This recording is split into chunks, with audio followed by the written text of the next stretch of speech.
Agora Alexandre de Moraes não precisa sequer fazer conluio, porque ele é o dono de um destacamento da Polícia Federal, tal qual o Hitler tinha Stasi. Lamento que interpretações falsas, interpretações errôneas, de boa ou má fé, acabem produzindo o que nós precisamos combater. Fala, jovens! Vocês estão bom? Rapaz do céu, o Xandão é o imperador do Brasil? Áudios vazados demonstram como era o esquema feito por ele enquanto presidente do TSE. Veja! Quem mandou isso aí exatamente agora foi o ministro. E mandou dizendo, vocês querem que eu que faça o laudo, não sei o que, sabe? Ele tá, assim, muito... Ele cismou com isso aí. Então, mas tem coisas que fundamentam, ele quer que coloque mais ainda. Na verdade, ele quer que ele coloque o que ele acha, né? Mas o que você disse, o que já tem é suficiente. Mas não adianta, ele cismou, entendeu? Quando ele cisma, olha, é uma tragédia. Formalmente, se alguém for questionar, vai ficar uma coisa muito descarada, digamos assim, né? Falar, mas como? O juiz instrutor lá do Supremo manda para alguém lotado no TSE, e se alguém sem mais nem menos obedece, manda um relatório, entendeu? Ficaria chato. Na democracia relativa, eles expuseram a foto do delegado federal Fábio Schor, que hoje está na rua. Esse sim, um verdadeiro cachorrinho de Alexandre de Moraes. Talvez eu utilize aqui o argumento errado, o adjetivo errado. Porque cachorro, ele é leal ao seu dono, porque ele tem uma relação de amizade. Quem faz as coisas por poder e por dinheiro merece ser chamado de do Alexandre de Moraes. Do Alexandre de Moraes. O senhor é um covarde, senhor delegado Schor. O que adianta a gente ter 1 milhão de votos na rua, 100 mil, 200 mil? Aí o cara do outro lado da rua aqui pega a caneta e fala: a lei que vocês aprovaram não serve, Paulo Bilinski, porque é contra a Constituição.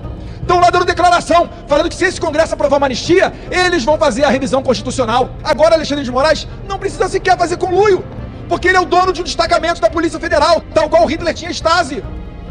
Estão prendendo. Qual é a próxima que vem aí? É um paredão, é um tiro na cabeça? Para vocês, prezados colegas federais, dizerem que estavam cumprindo ordens. Quem estuda história sabe. Quando teve, depois da Segunda Guerra Mundial, o Tribunal de Nuremberg, os nazistas falavam isso. Eu estava apenas cumprindo ordens.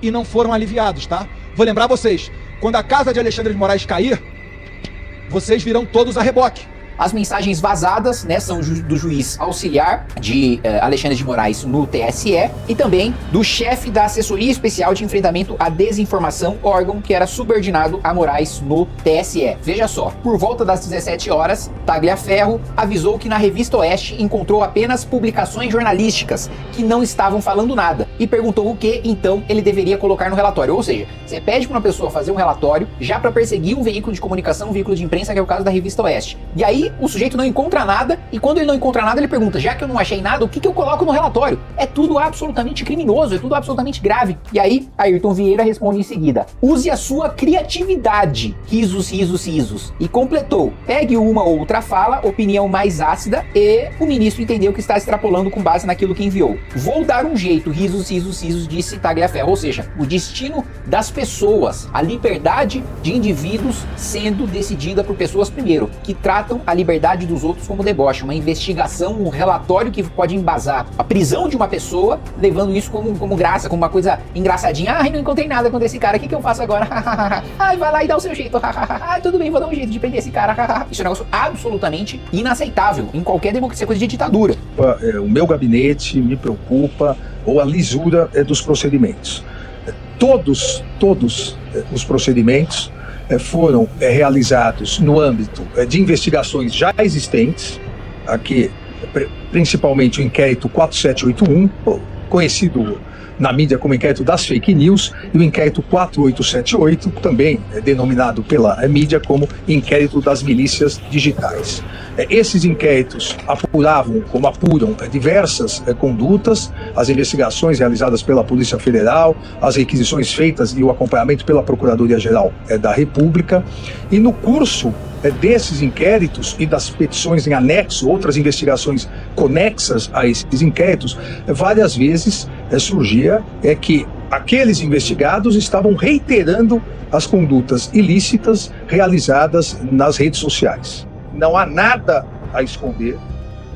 Todos os documentos oficiais juntados, a investigação correndo pela Polícia Federal, Todos já eram investigados previamente, nos inquéritos já citados, Procuradoria acompanhando, e todos, repito, todos os agravos regimentais, todos os recursos contra as minhas decisões, inclusive de juntada desses relatórios, todos que foram impugnados foram mantidos pelo plenário do Supremo Tribunal Federal.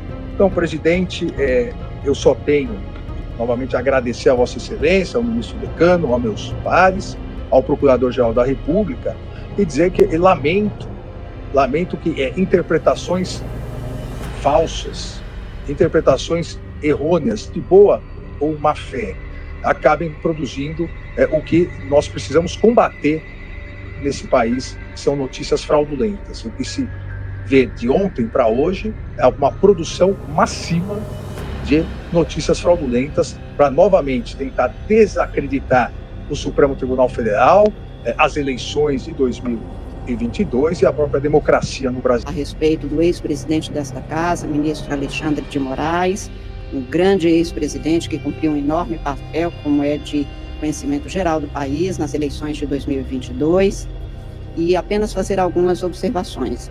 Em primeiro lugar, notícias que têm sido veiculadas sobre a acumulação de cargos de ministros do Supremo Tribunal Federal e de ministros do Tribunal Superior Eleitoral, lembrar a todos que esta é uma escolha constitucional que o Constituinte vem fazendo desde a década de 30 do século passado.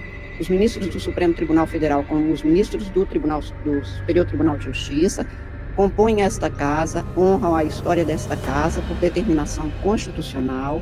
As funções da magistratura são funções que apenas cumprem as leis, são funções que não desbordam, portanto, do que a Constituição estabelece. Não é escolha de alguém ser ou não ser ministro do Supremo e ministro do Tribunal Superior Eleitoral.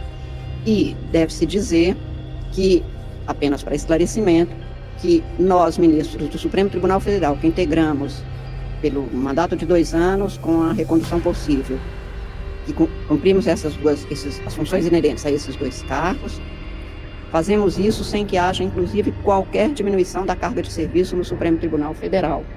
Portanto, o desempenho dessas funções decorre de mandamento constitucional, não é escolha de alguém, circunstância de eventualmente alguém estar no exercício de um cargo e também tendo no Supremo relatoria, como naquele caso que agora é veiculado no Supremo Tribunal Federal de outro caso, não confunde as funções, não desmerece qualquer tipo de conduta adotada.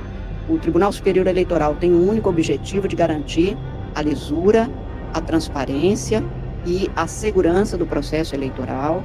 Nós nos comprometemos com isso permanentemente, assim tem sido feito, e aqui todas as condutas, inclusive dos presidentes, devem ser formais para serem seguras e para garantir a liberdade do eleitor no exercício do seu direito e dever constitucional de votar. E você, quer o impeachment dele? Deixe nos comentários e se inscreva logo, mano!